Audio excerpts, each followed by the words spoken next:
Hi there, thanks for watching Peter's Food Adventures. Today, well, I bought some chickens and I'm gonna be smoking the chickens. Before we smoke the chickens, we're gonna prepare a brine. I'm doing two types of brine, one for each chicken. One is a wet brine that requires, soaking it in the brine overnight.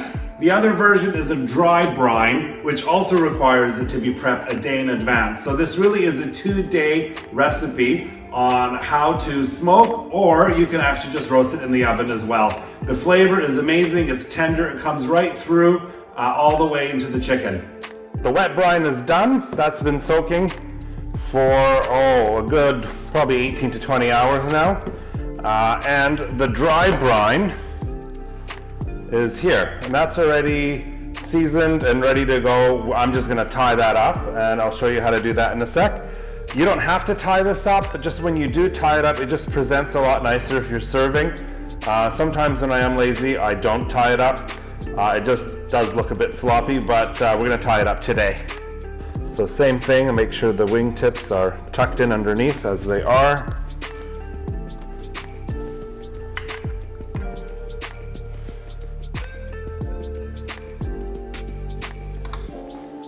Wrap this around.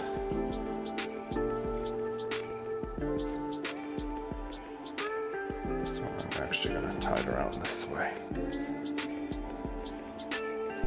Cajun seasoning, the same one I used for the dry brine. And when we're done, we'll actually compare to see which one tastes better.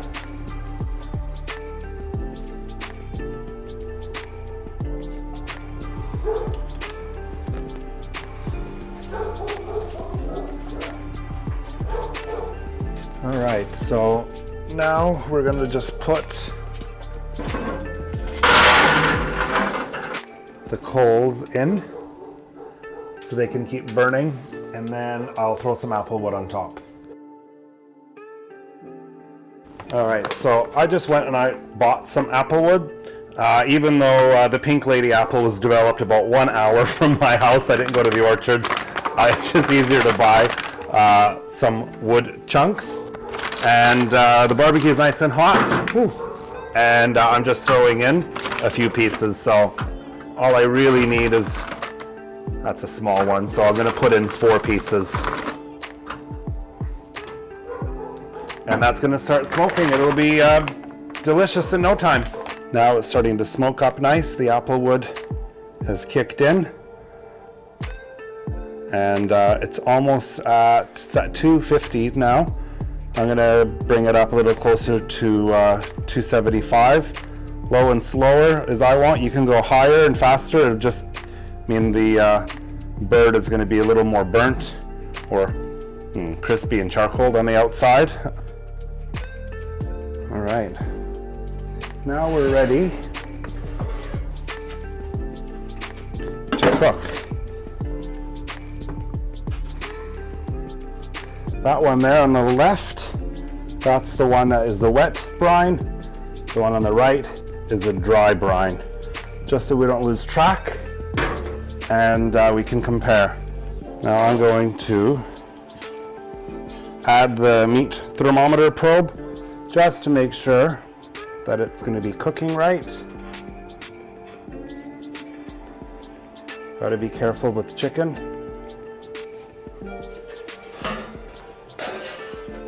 And that's it. Ready to go.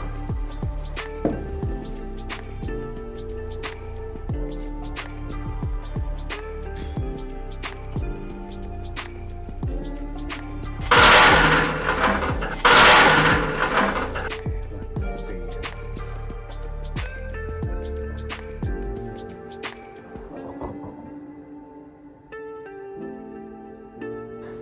Okay, now we need to take the probes out. Oh, they're very hot.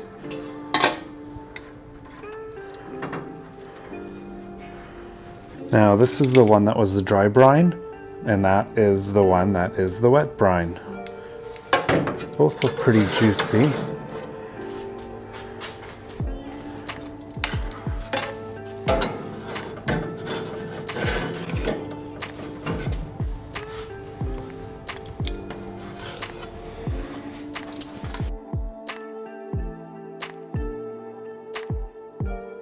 poke it. It's very juicy. If I poke this, equally juicy. Okay, so the same juicy test for both of them. All right, so this is the dry brine. Looks okay. Looks juicy. Okay, let's try the one with the wet brine.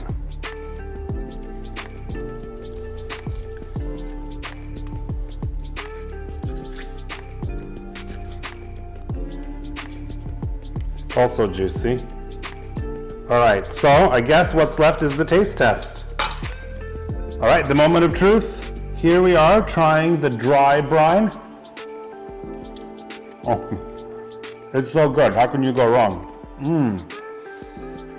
If you gave this to me, I would not give it back. Let's try the one with the wet brine.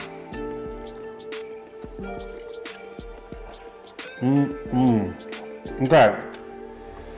Oh, so good. Okay.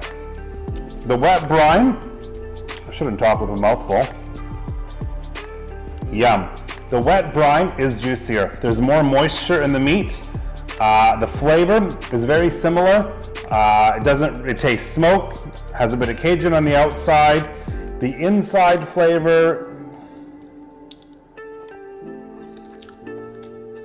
is juicier, much, much juicier. So the winner would be the wet brine. If you have no time or you don't want to fuss with it, do the dry. Either way, you're not going to go wrong. Oh, so good. Well, thanks for watching Peter's Food Adventures. Please remember to hit like, subscribe to my channel, and the full recipe will be out on my website. We'll see you next time.